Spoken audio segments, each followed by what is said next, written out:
não pode sofrer no lugar dos outros. Cada um tem a lição para fazer que compete ao seu aprendizado. É por isso que nem todos os desencarnados conseguem autorização para visitar encarnados queridos. Necessitam, para essas visitas, estar aptos, conscientes dos problemas que poderão encontrar. Ver entes queridos sofrendo não é fácil, principalmente sabendo que nem sempre é possível ajudá-los. Dias depois, meus pais foram visitar minha tia. Maurício e eu fomos vê-los. Meu pai estava recebendo muitos ataques das trevas e, com ele, todos da casa. Mais do que nunca, esta frase veio à minha mente como certa: onde há luz, as trevas tentam apagar. Minha priminha sensitiva estava preocupando a família. Nenhum espírito estava perto dela. Irmãos perturbados não entravam na casa de minha tia. Mas eles podem agir de longe e estavam fazendo isso. Concentravam-se nela e faziam sentir-se obsedada. Ela estava chorona e irritada. Procuravam fazê-lo imitar alguns hábitos que eu tinha quando encarnada. Queriam que pensasse que era eu que a obsedava. Meu pai concentrou-se, orou, deu passes nela para destruir o vínculo que a ligava aos irmãos das trevas do erro. Ela voltou ao normal.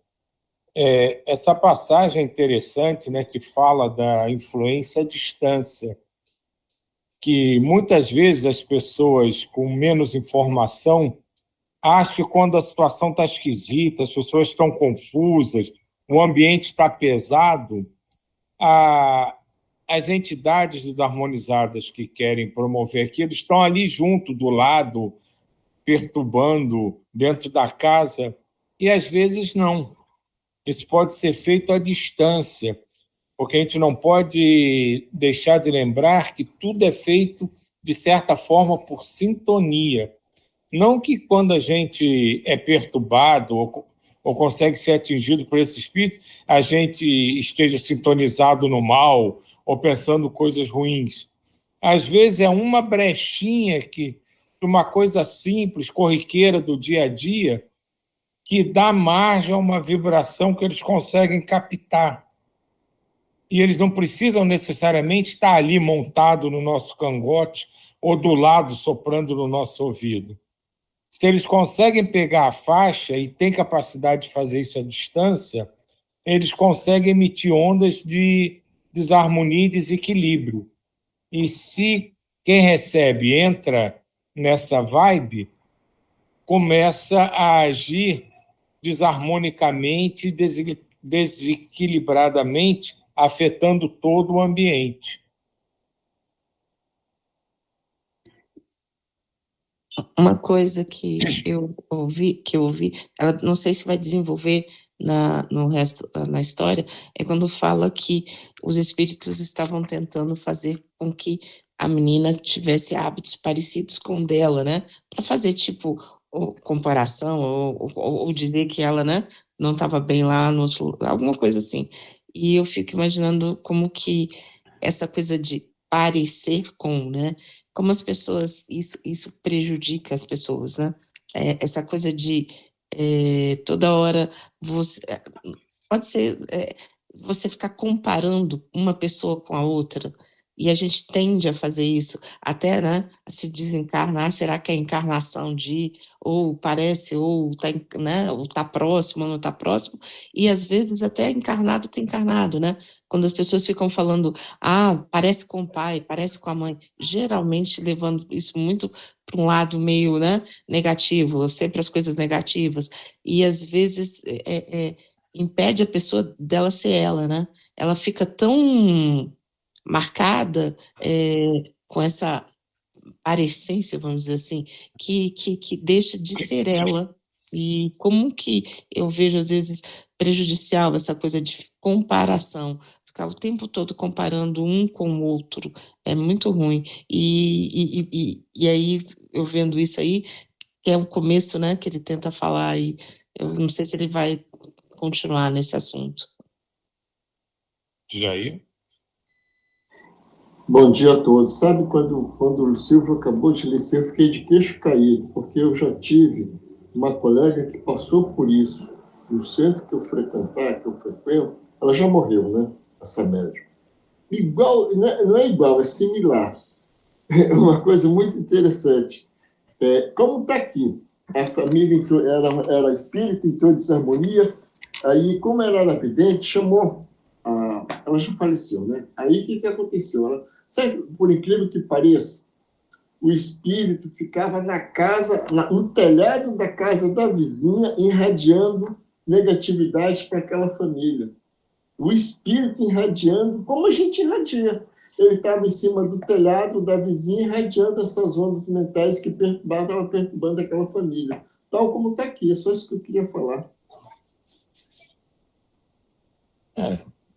Porque tem muitas práticas, né, de limpar o ambiente, não sei o quê, aí defuma, aí bota perfume, bota um enfeitezinho na parede, né, para limpar o ambiente, e muitas vezes a causa da desarmonia, né, o promotor daquilo, não está no ambiente. Então você faz toda uma limpeza do ambiente, não surtiu efeito, não presta. É porque o causador daquilo não estava no ambiente. Então ele não foi, de forma alguma, atingido por nada daquelas limpezas que foram feitas no ambiente, porque ele não estava ali. O fundamental, como o Maurício lembra ela, é mudar a sintonia, é você tentar buscar o equilíbrio. Enquanto você permanece na sintonia, você pode usar os meios que for para promover uma melhor vibração no ambiente. Mas se você continua na sintonia, ela continua agindo. Diga, Djair. Agora, vamos voltar. Isso aí é meu raciocínio, tá? Como ele não conseguia penetrar na egrégora da casa, ele ficava. Por que ele ficava em cima do telhado? Isso é meu raciocínio. Ele ficava em cima da casa do telhado, que lá de cima do telhado ele conseguia acompanhar a família. Então, se ele queria pegar a fulana de tal, ele ficava mentalizando. Toda vez que ela aparecia, ele jogava a negatividade em cima dela. Eu penso assim, sabe? Porque não tem explicação. Por que ele estava em cima do telhado? Na época, eu não tinha essa sensibilidade que eu tenho hoje para questionar as coisas, entende? Mas é por aí. A família toda tinha vibração, mas ele pegou uma pessoa que a gente não sabe por qual motivo e taca em radiação em cima dela. E ela começou a desequilibrar a família. Tal como está aí, nada muda. E encaixa aquilo que você falou, que faz isso, faz aquilo outro, mas a desarmonia está, porque é uma radiação diretamente ligada a uma pessoa. É isso só. Aí, uma coisa que me chama a atenção é que era uma criança, né? E eu imagino que seja vibrações dos adultos, né? Que deixam a criança vulnerável. Talvez, porque é uma criança encarnada, né? Esse espírito pode ser mais velho do que a família inteira. É verdade, tem isso também. Mas um ponto que eu achei interessante é que ele fala aqui, né?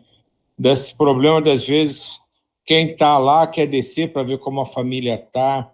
E mesmo a Patrícia, que aqui está ditando o livro, que dá uma impressão para a gente que está bem resolvida, equilibrada, ela nunca desce sozinha. Esse Maurício, né, que é quase como um guardião dela lá na colônia, sempre desce com ela.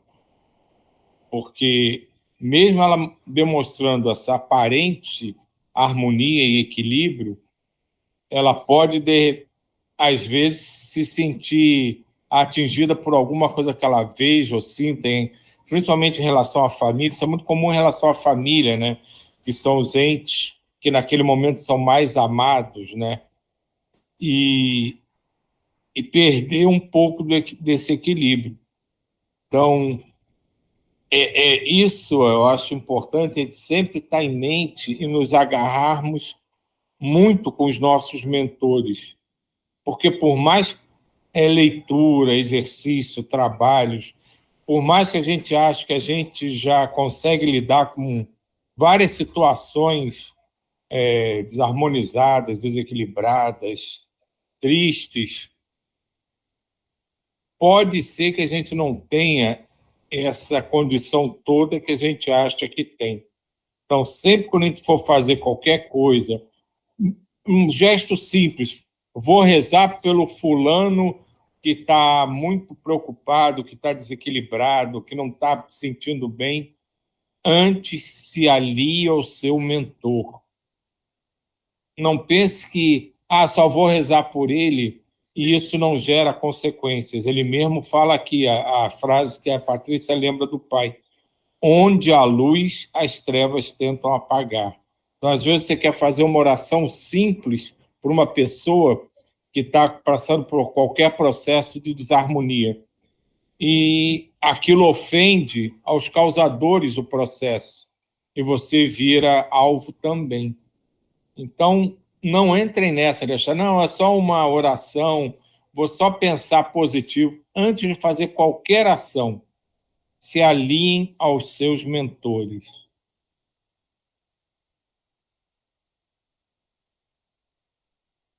Fiquei preocupado e Maurício esclareceu-me.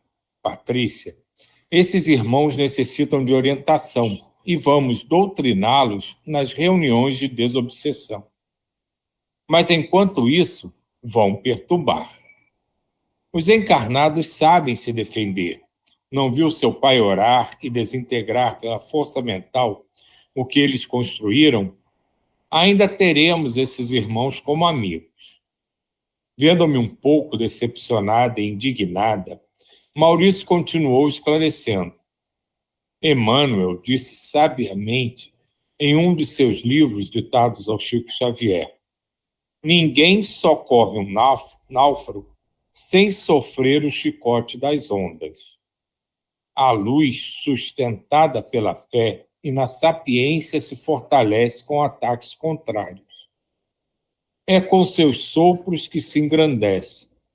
Um perturbador pode induzir-nos ao mal, e nesse ambiente hostil, o encarnado pode ceder, agindo em oposição às leis divinas.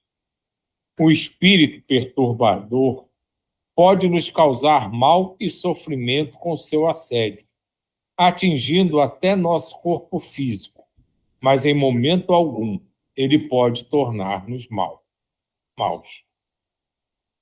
É nesse ambiente hostil que o servo bom e fiel fortifica e consolida a sua vivência para Deus. Por isso, se impedirmos que um ente querido seja testado pelos espíritos, pode acontecer que se sinta frustrado, pois não tem certeza de que, se passar novamente pela mesma situação, terá forças para superá-la. Porque, Patrícia, há uma grande ilusão em muitos que creem quando esperam um céu sem problemas. Oposição e composição fazem parte da atividade da criação divina.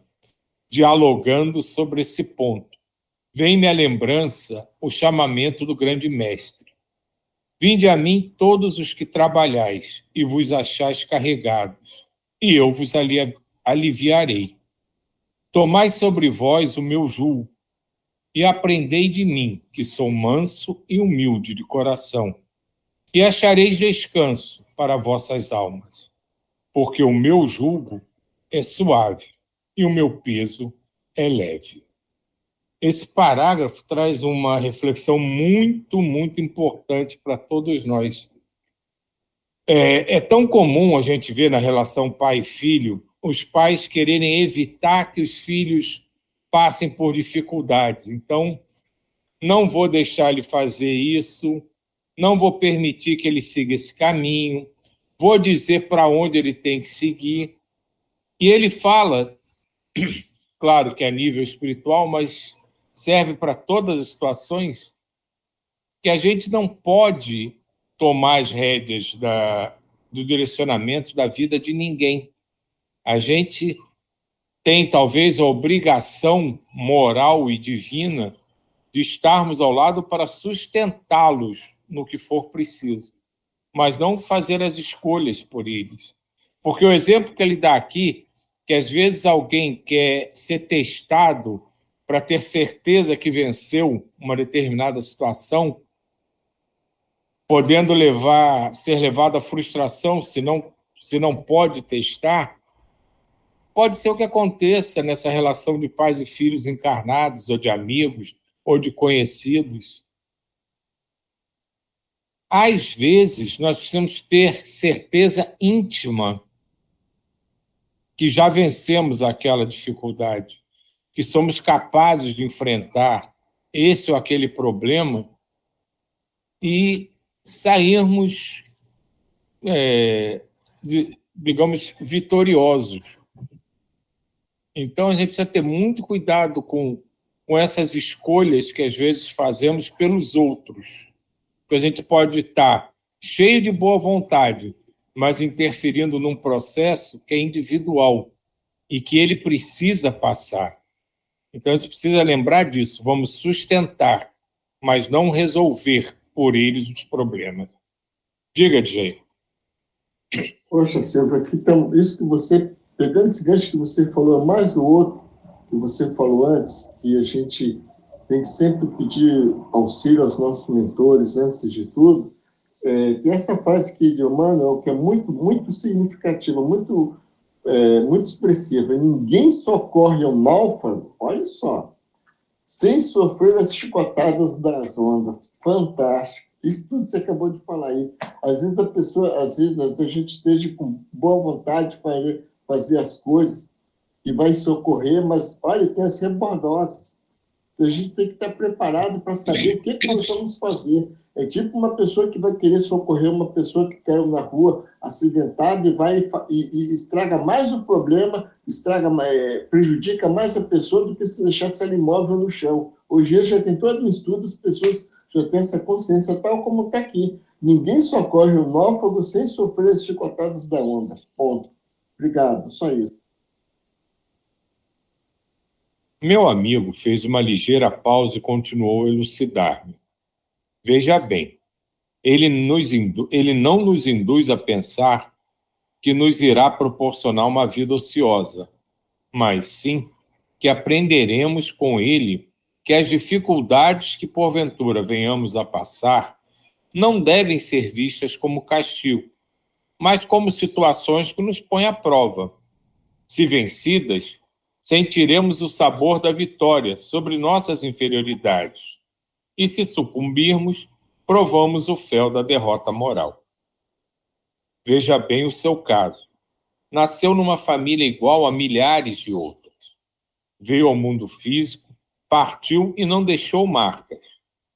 Você, ao ler e ouvir orientações sobre o aprimoramento da personalidade, acordou para o desenvolvimento do potencial humano de ser bom conscientemente, por livre e espontânea vontade.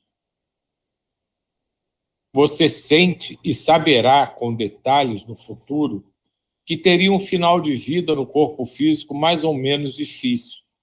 No entanto, com seu constante exercício na atitude do bem, quitou suas dívidas passadas e desencarnou tranquilamente.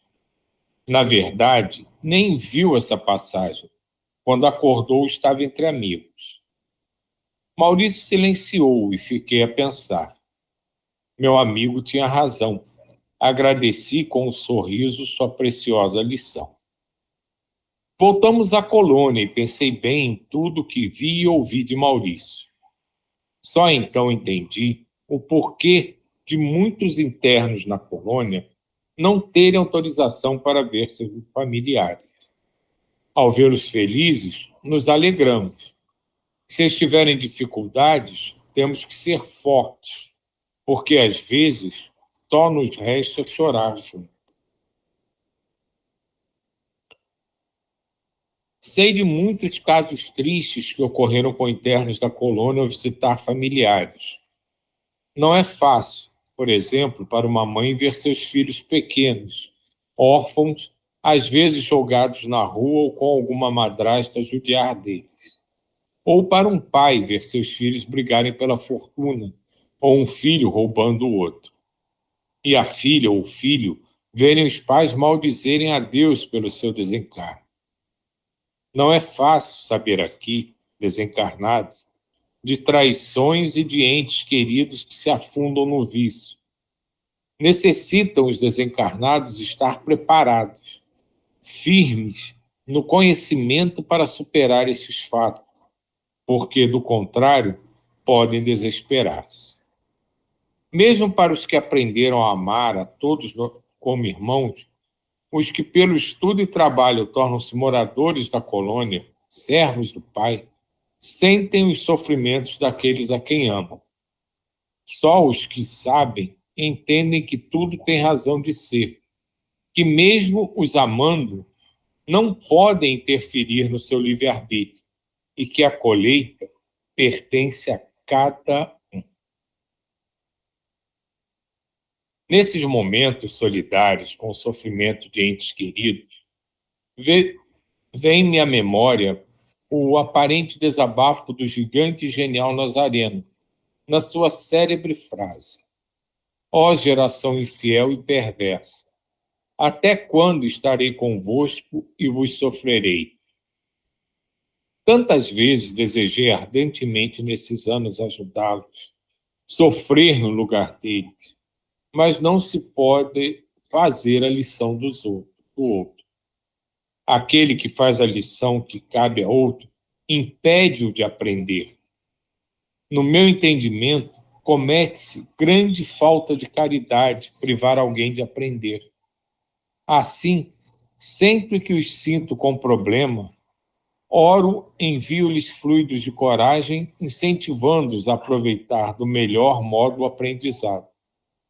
As dificuldades vencidas impulsionam-nos ao progresso. Problemas resolvidos, lições aprendidas.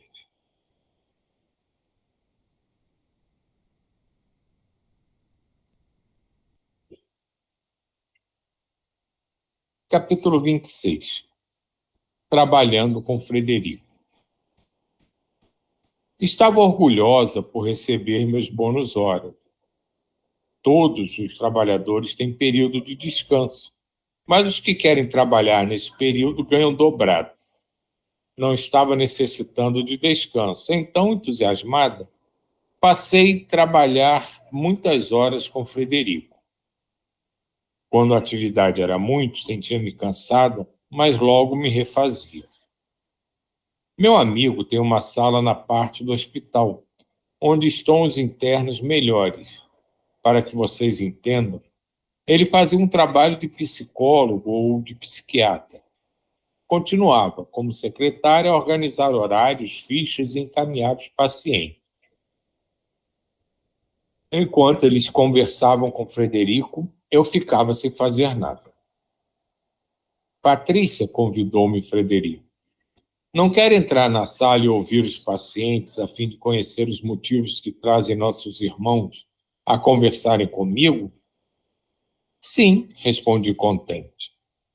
Percebi então os inúmeros problemas que tem, e a maioria deles está em tratamento. Escutava sem nada dizer, às vezes me dava vontade de rir, outras me emocionavam.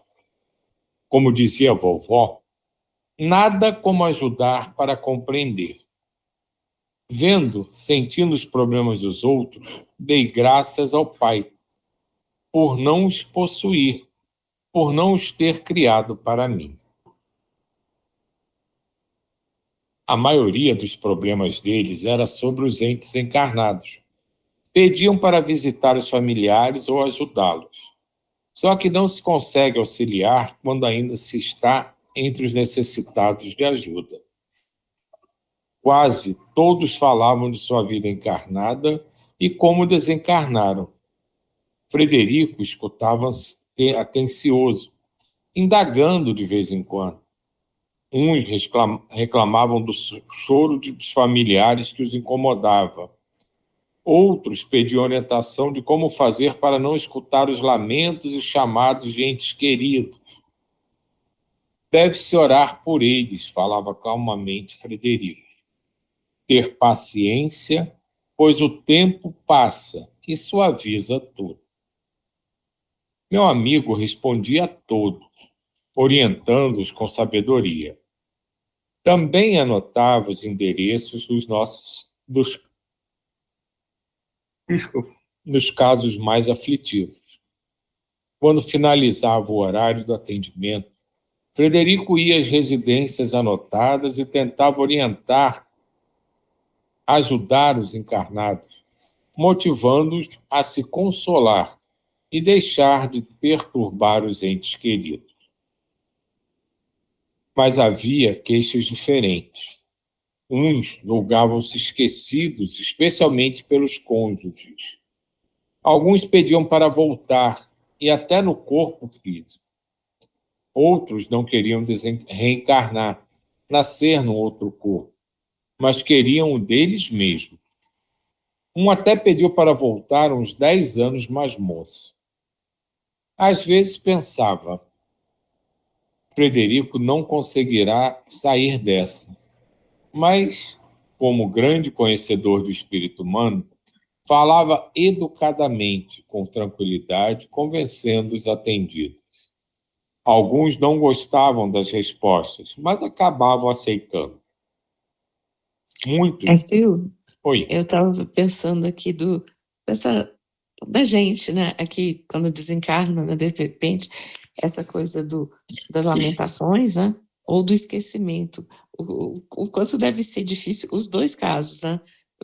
Porque, assim, a gente às vezes se acha meio forte, que não vamos passar por isso, mas eu fiquei imaginando, né, as pessoas chorando, falando o nome da gente, rezando, como ele fala, né, dessa dor que a pessoa sente lá. E eu imagino também a dor do esquecimento, né? Não de cônjuge, mas de todos. De repente, a gente, em tese, a gente acharia bom que, né, levassem a vida e tudo, mas a gente... Eu fiquei imaginando assim, será que eu gostaria que todo mundo esquecesse de mim? Aí eu falei assim, eu acho que ia doer um pouco, viu? E aí fiquei imaginando isso também, como que os dois lados, né? Como que a gente, no meu caso, né? Eu fico assim, é meio doído tudo, né? É tudo um aprendizado, né? Desapego, né? E são dois casos, né? Eu imagino que deve ter várias situações que a gente agora nem imagina, que depois que desencarnar, a gente vai estar diante delas e vai ficar meio sem saber o que fazer ou como lidar com isso. Mas, é como você disse, tudo é aprendizado, né? E determinadas lições, só na hora certa, quando elas se apresentarem, que a gente vai ver o que a gente faz agora, né? Ana, acho que já a gente pode parar por aqui, né? Ou tu quer que termine o parágrafo? Acho que terminamos o parágrafo, né? Tá. Alguns não gostavam das respostas, mas acabavam aceitando. Muitos voltavam várias vezes até superar seus problemas ou parte deles. Isso porque, infelizmente, fixavam-se tanto nos seus problemas que não viam mais nada. E outros gostavam de tê-los, necessitando, por isso, de maior tratamento.